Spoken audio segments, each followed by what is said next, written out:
Arestado ang isang suspect sa likod ng Labas Casa carnapping.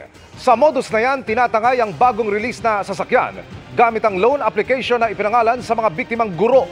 Sila tuloy ang hinahabol ng bangko. Tunghayan sa aking eksklusibong pagtutok. Sa loob ng Clarkfield, Pampanga, naharang ng PNP Highway Patrol Group ang sasakyang ito. Lulan ang driver na wanted sa kasong estafa.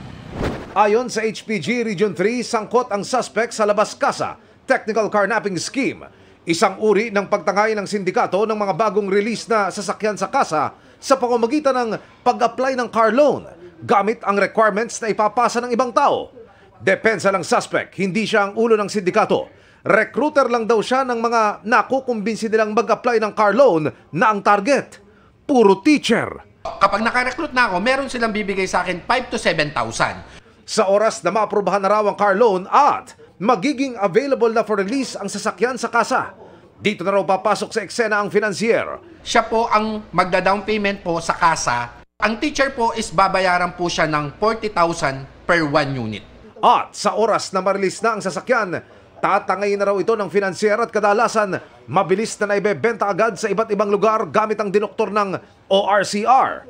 Nandito lang sa Luzon area, may sa Bicol, may sa Region 3, may sa Baguio, meron din nakakaabot sa Visayas and Mindanao. More or less, mga 300 na to. Pero dahil nakapangalan sa teacher ang mga nawawalang sasakyan, sila ngayon ang nakakabuli ng bangko o kasa para kasuhan. Ang tanong, bakit puro teacher ang naging biktima sa kaso na ito? Government employee, meron po silang ID, meron po silang PRC. Pagdating po sa bangko, lagi po silang approved.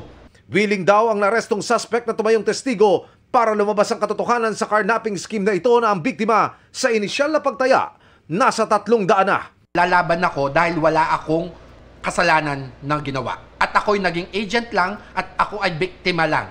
Iniimbestigahan na rin ng HPG ang iba pang posibleng sangkot. Kabilang ang mga sales agent ng mga car dealership pati na ang mga nag-a-approve daw ng car loan sa mga bangko. Para sa GMA Integrated News, Emil Sumangil, Nakatutok, 24 Oras.